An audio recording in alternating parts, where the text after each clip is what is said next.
Hey everyone, welcome back to my channel. मैं काफ़ी दिन से इनएक्टिव थी अपने चैनल पे और उसका सिर्फ एक ही वजह है, वो है एग्ज़ाम का काफ़ी ज़्यादा प्रेशर था। तो मैं चाहती थी कि मैं फुली फोकस्ड हूँ एग्ज़ाम पर, तो इसीलिए मैंने क्विट कर दिया था यूट्यूब तब के लिए।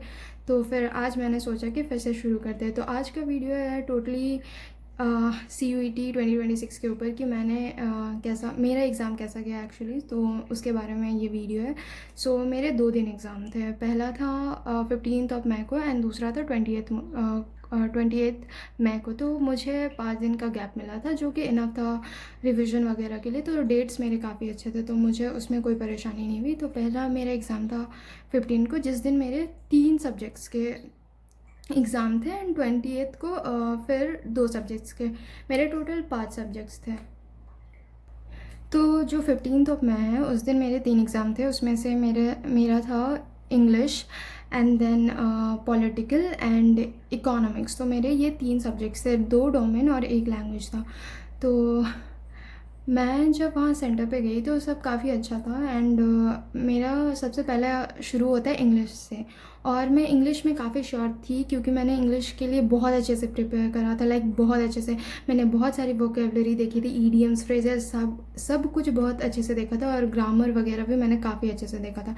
तो मुझे लगा था कि इंग्लिश मेरा काफ़ी अच्छा जाएगा। बट जैसे ही मैंने एग्ज़ाम दिया, मैं एग्ज़ाम जितना मैंने एक्सपेक्ट किया था, मेरा उस अकॉर्डिंग एग्ज़ाम नहीं गया। जब मैंने पहला क्वेश्चन देखा, मेरा कॉन्फिडेंस पूरा डाउन हो गया, मुझे नहीं आता था। मैंने दूसरा क्वेश्चन देखा, मुझे वो भी नहीं आता था। फिर मैंने आगे किया तो मेरे में वोकेबलरी वो वही थे जो मैंने कभी नहीं देखा था। मैंने बहुत वोकेबलरी किया था। अगर आप मेरे पहले के व्यूअर्स हो तो आपने देखा होगा कि मैंने कितना ही ज़्यादा वोकेबलरी के लिए पढ़ाई किया था, कितने बुक्स और कितना सारा वोकेबलरी देखा था। बट वहाँ से मैं जो वोकेबलरी मेरे में आया, मैंने वो उन्हें कभी नहीं देखा था।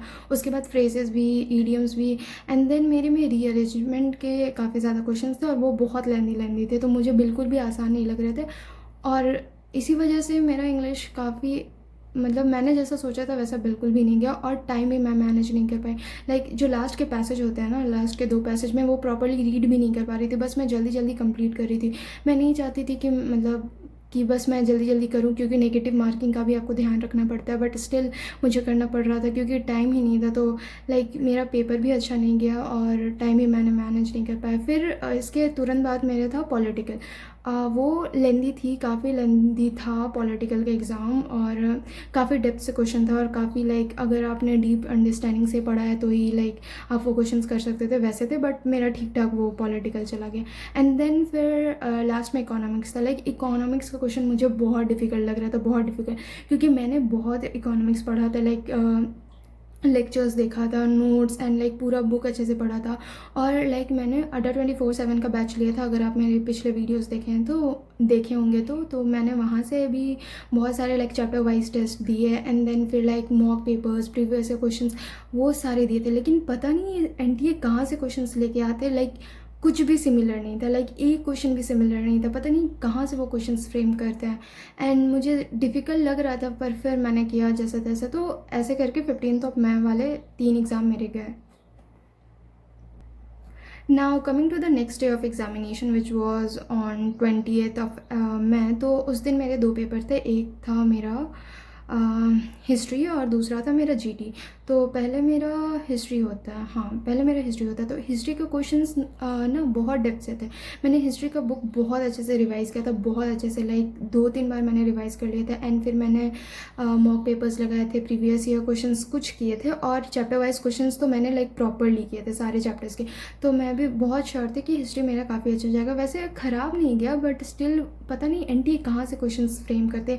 एक भी क्वेश्चंस ऐसे नहीं थे जो मैंने बनाया उस टाइप के। बहुत ही डेप्थ से क्वेश्चन था। और अगर आपने बहुत अच्छे से बुक रीड किया, आपकी डेप्थ अंडरस्टैंडिंग है, प्रॉपर अंडरस्टैंडिंग है, आप प्रॉपरली पढ़े हो, तभी वैसे क्वेश्चंस बन सकते हैं आपसे। तो हिस्ट्री भी काफ़ी वैसी थी डेप्थ से। एंड बट ठीक है, मैंने हिस्ट्री अच्छा ही दिया। एंड देन फिर आता है जीटी।